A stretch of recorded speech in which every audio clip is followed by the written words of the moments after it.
Welcome back into the GSMC Sports Podcast as we are continuing on with our season previews. We're now moving on to the AFC West. And first off, we have the Denver Broncos. And it was a loud second half of the season into the offseason while there was a little bit of a dispute between head coach Sean Payton and quarterback Russell Wilson.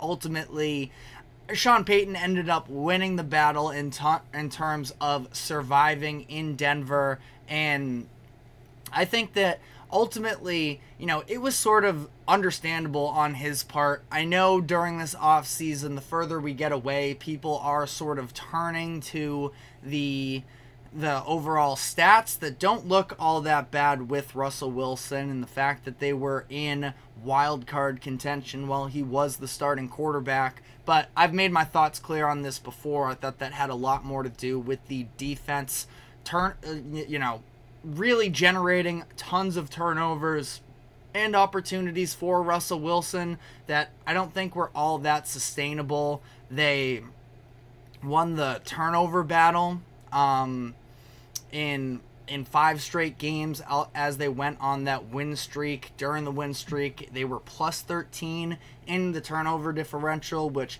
you do have to give some credit to Russell Wilson for not turning the ball over. But again, it's not like their offense was doing incredible things with all of those opportunities anyways. But all that being said, I do feel like, especially with the way that all played out, it ended up becoming very public of Sean Payton almost trying to, I don't think blackmail would be the right terminology, but Russell Wilson giving back some of the money to the franchise, otherwise he would get benched. And the way that Russell Wilson sort of came out and made all of that public, it was not a very good look for Sean Payton. And even if I think that he was right in terms of not believing in Russell Wilson, he ran him out of town, and the Broncos are still on the hook for a significant amount of money and dead cap because of that Russell Wilson deal, which granted Sean Payton wasn't a part of when they brought him in.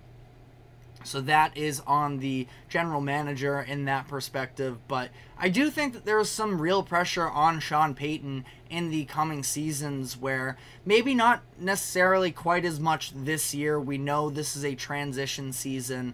But for Sean Payton, he's going to be a Hall of Fame coach when it's all said and done anyways. But at the same time, this could end up being a really tough mark on his overall career. And he's always going to have the New Orleans years, but this could end up being messy. But he seems to be confident in the new quarterback that he drafted this year in Bo Nix. The Broncos took Nix with the 12th overall pick. And I think that, for Sean Payton, it's just about trying to establish an identity here, specifically offensively, and seeing the vision. I don't think it necessarily helps Sean Payton, again, in terms of this legacy conversation, which can be so overplayed at times, but ESPN's Adam Schefter also did have the report on draft night that as Sean Payton and the Broncos were deciding to draft Bo Nix, that Payton, quote, feels as strongly about Bo Nix as he did Mahomes. And there's all these stories about how during the 2017 draft, Sean Payton, they weren't in the market for a quarterback at that point, with Drew Brees still playing good enough football, and they weren't at the top of the draft. But this idea that he was all in on Mahomes and he saw the vision there, and I think that that's a little bit ridiculous, but, that's besides the point. But to have that quote come out, I mean, Bo Nix was ultimately the 6th quarterback taken off the board here, and the expectations, I don't think, should be all too high for Bo Nix, someone who played 5 years in college, and, especially those early on years at Auburn, I do think almost hurt his draft pedigree more than they should, in terms of people can't really get some of those rough Auburn years out of their minds. But Bo Nix was really good by the end with Oregon, so it's going to be interesting to watch. And he comes into an offense that was pretty mediocre last season, like we already talked about. Now, I actually feel like I'm a little bit higher on the wide receiver core than a lot of people. Courtland Sutton is a very nice, number one option there. Not elite, I would say, but gave you at least, the reliability, and he was definitely a red zone threat for them. I think he scored 8 touchdowns last year, somewhere along those lines. Could have even been more. But, Courtland Sutton, a pretty nice option for them. And then they have, outside of that, he ended up with 10 touchdowns last year, Sutton did. But they have some other intriguing pieces. Marvin Mims flashed some promise in his rookie season last year. Tim Patrick, if he can finally stay healthy, more so, he's had a couple 700-plus yard seasons in his career. They signed Josh Reynolds to a deal in free agency, 2 years, $14 million. They also drafted Nix's number one option at Oregon in Troy Franklin. So, list of some solid names. Again, a lot to be proven with the majority of them, but a group that I can see some upside with. I also feel like Greg Dulcich is a tight end option who could end up having a breakout year. Was pretty good in his rookie season, but sophomore year dealt with a ton of injuries. So we'll see what he ends up turning into. The offensive line is actually pretty good, above average.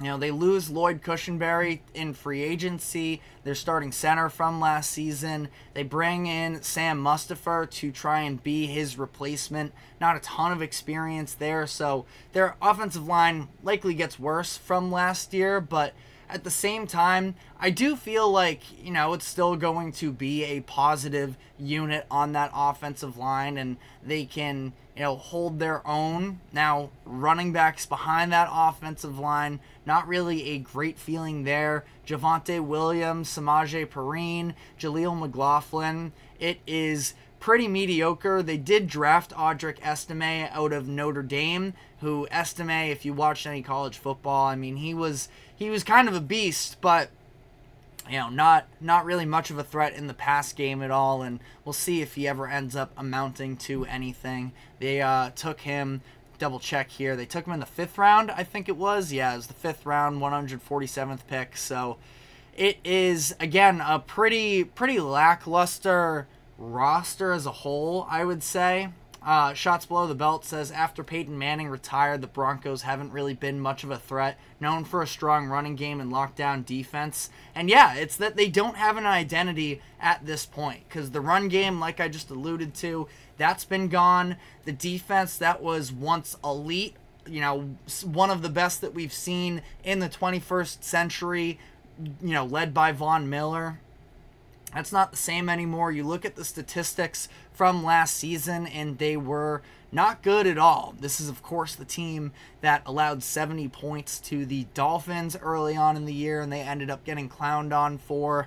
They do have a solid pass rush for whatever it's worth. Zach Allen, Jonathan Cooper, Baron Browning could all be some breakout names this upcoming year. They'll have their opportunities to do so.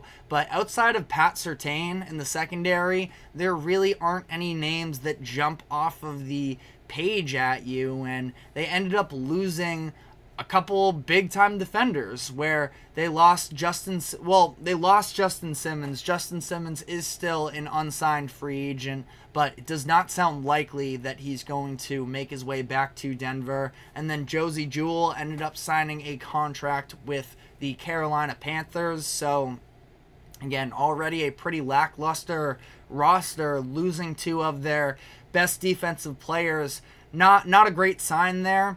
Ultimately, as much as I mentioned earlier, they were incredible in terms of the turnover differential during those weeks. It was 7 through 12 when they won those 5 straight games last year. They won the turnover differential by 13 at that point. And turnover luck is a real thing in my eyes, and that's kind of what it would take again for this Broncos defense to be spectacular. But, looking at their overall schedule, the Broncos don't have it easy for them. Specifically, I would say the first and second parts of the first few weeks and the final stretch are both, overall pretty tough, I would say. You look at maybe those week 5, week 6 games at home against some division rivals is probably where you're looking at first win of the year. Not to be, overly negative on them, but they have a difficult schedule as a whole. 25th, I guess it would be 25th easiest, which, reverse mathing it there, that would be the 8th hardest schedule in the league, something along those lines. So they're going to have a lot cut out for them. But like I was talking about before, this is more about just seeing an actual vision with this roster and sort of finding that identity once again, because that's definitely seemed to be lost. And you look at the opponents on their schedule, having to, of course, play the Chiefs twice. You get the Ravens in there as well.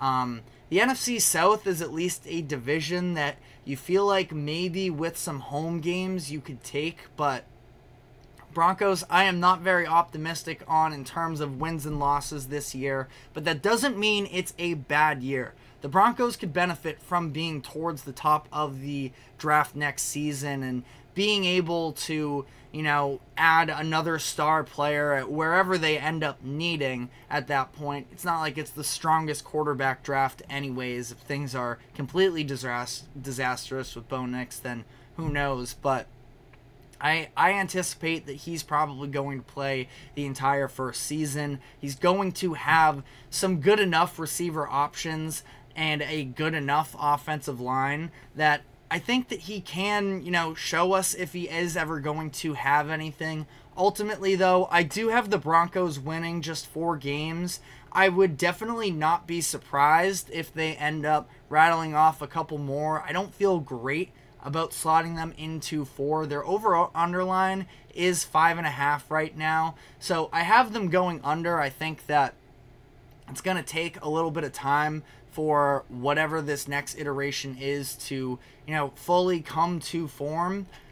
I feel like they could potentially be an interesting team, if they were to get involved. Even, again, I really want to see them have a running back and sort of, again, getting back to what we have viewed the Broncos as for a while, which is a team that can have a good enough defense and a run game, but that hasn't been the case as of late. Looking at how they stack up to the other teams that we've done season projections for so far, tied with the Titans for the worst record. Again, 4 wins. I could see Sean Payton, again, if he is going to establish himself that the game hasn't passed him by and that they are going to be able to become more of a threat once again, I could see Sean Payton keeping them more competitive for the year, but I just feel like with that schedule they have, it's going to be very difficult. But let me know what your thoughts are on the Broncos' upcoming season.